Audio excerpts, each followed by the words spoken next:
दोनों ऑफिस में कुछ करने ही वाले थे कि दरवाजे पर दस्तक ने उन्हें रोक दिया। उस आदमी ने सोचा कि ये उसकी सेक्रेटरी है और उसने कुछ शब्द गढ़े, लेकिन पता चला कि ये उसकी पत्नी की आवाज थी। घबराहट में उस आदमी ने महिला को स्टोरेज रूम में छिपने के लिए कहा। उसकी पत्नी का अचानक आना उनकी शादी बचाने की कोशिश थी। हालांकि जैसे ही वो अपने पति के साथ अपनी वासना को फिर से जगाने वाली थी, उसे पता ही नहीं चला कि उसके स्टोरेज रूम में एक और महिला छिपी हुई है। दोनों के बीच शाम तक एक जोशीली मुलाकात शुरू हुई, जब पत्नी अनिच्छा से वहां से चली गई। दूसरे आदमी को जाते हुए सुनकर महिला अस्त व्यस्त बदहवास हालत में बाहर भागी। हालांकि वो इस स्थिति में एक तीसरे पक्ष के रूप में शामिल हुई थी, लेकिन उनके बीच घंटों तक हुई बहस ने उसे पूरी तरह से निराश कर दिया। इस गुप्त संबंध का कभी सुखद अंत नहीं होगा। कुछ ही दिन पहले महिला ने अपनी बैकअप योजना के साथ फोन रख दिया था जब उसकी मुलाकात इस सज्जन व्यक्ति से हुई। उसने कहा कि उसके पास बहुत सारा सामान है और उसे पहले भुगतान करने के लिए कहा, लेकिन इस व्यवहार ने उसे सुपरमार्केट में एक बड़ा इनाम जीतने में मदद की। उसने पहले कभी कुछ नहीं जीता था और एक बच्चे की तरह खुश थी। उसने अपनी उत्तेजना को दबा लिया। अपने बगल वाले आदमी से पहली अंतरंग मुलाकात के बाद उत्तेजना से अभिभूत दोनों ने मिलनसार बातचीत की। दाशान, एक उच्च स्तरीय बदमाश, ने पहले उसे अपने संपर्कों से मिलवाने के बहाने उसका संपर्क विवरण मांगा, फिर खुलासा किया कि वो पहले से ही शादीशुदा है।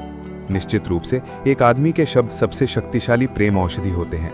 कुछ ही शब्द महिला को मोहित करने के लिए पर्याप्त थे, उसे पूरी तरह से मोहित कर लेने के लिए। इस प्रकार जुनून का बीज अंकुरित हो गया था। कार में वापस आकर वो अपने दोस्त से शेखी बघारने से खुद को रोक नहीं पाई कि वो एक अच्छा ग्राहक है। अगले दिन वो अपनी सबसे अच्छी दोस्त को ये बताने से खुद को रोक नहीं पाई कि कल जिस आदमी से वो मिली थी वो उसके लिए आदर्श था।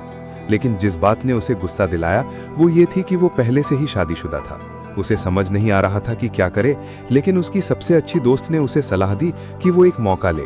अगर वो सचमुच उसे पसंद करती है तो उसे ये मौका नहीं गंवाना चाहिए। यही सलाह वो महिला सुनना चाहती थी, इसलिए बिना किसी हिचकिचाहट के उसने उसे फोन किया। आदमी को एक संकेतात्मक लहजे में कॉफी पर बुलाया, लेकिन क्योंकि उसका पति था और उसके समय और परिस्थितियां इतनी लचीली नहीं थी, इसलिए वो हिचकिचाई और उसे मना कर दिया। उस महिला के दिल में नाराजगी की भावना उमड़ पड़ी और उसने तुरंत उस बिस्तर पर पड़े आदमी के दरवाजे पर दस्तक दी ताकि इस तरह से दिलासा पा सकूं। वो मछली पकड़ने में भी माहिर थी। उस आदमी को उम्मीद तो देती थी, लेकिन उसे कभी वो नहीं मिलने देती थी जो वो चाहता। कक्षा के दौरान उन्होंने एक दूसरे को देखा। बाद में वे पूल के किनारे गए। उन्होंने एक दूसरे को परखा जब तक कि तनाव बिल्कुल सही नहीं हो गया। स्कारलेट जोहानसन ने अंतिम कदम उठाने का फैसला किया। उसने अपने कपड़े उस आदमी के सामने उतार दिए और कुंड में कूद गई। आखिरकार ये वो नहाने का पानी था जिसे दुरांट भी पीना चाहता था। दाशा ने इस प्रतिलोभन का विरोध कैसे कर सकता था। दोनों ने दूरी की बाधाओं को पूरी तरह से तोड़ दिया। लेकिन जब दाशान घर लौटा, वो अब धूम्रपान नहीं कर सकता।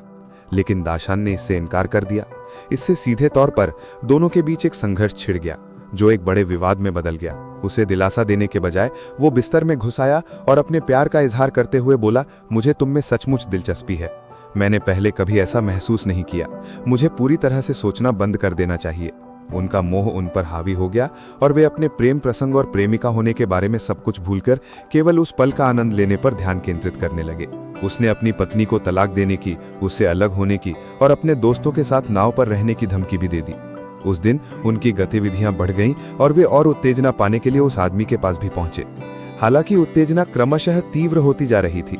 महिला संडारण कक्ष में दुबक कर बैठ गई और दोनों 5 घंटे से ज्यादा समय तक चिल्लाते रहे। उत्तेजना सहन न कर पाने के कारण महिला ने दाशान से सारे रिश्ते तोड़ने का निश्चय कर लिया। लेकिन इस अचानक अलगाव ने उसे अकेलापन महसूस किया, तो उसने फिर से अपनी वैकल्पिक योजना पर काम किया। लेकिन इस बार ऐसा लग रहा था कि उस वैकल्पिक योजना ने उसका मन बदल लिया है। उसने कहा। महिला उसे उम्मीद देती रही और अचानक गायब हो गई। उसने उस आदमी की शिकायतों पर बिल्कुल ध्यान नहीं दिया, क्योंकि उसकी नजर में वो एक पुराने जमाने के खिलौने जैसा था। वो उसकी जरूरतें पूरी कर सकता था, लेकिन उससे बेहतर कोई हमेशा मौजूद होता है। उस पल महिला बस अपनी परेशानियों को कम करना चाहती थी, इसलिए वैकल्पिक खरीद लिया। उसने कहा कि वो अपनी प्रेम कहानी वहीं से शुरू करना चाहता है। फिर उसने अपने प्यार का इजहार किया। इस हरकत से वो औरत घबरा गई। उसने सोचा भी नहीं था कि उसकी बेरुखी से इतना अटूट समर्पण पैदा होगा। मतलब, उसने कहा, जो तुमने कहा और दिया वही हर औरत चाहती है। मैं हमेशा से यही चाहती थी। आदमी उसके इशारे समझ गया। उसके अलावा सब कुछ ठीक था।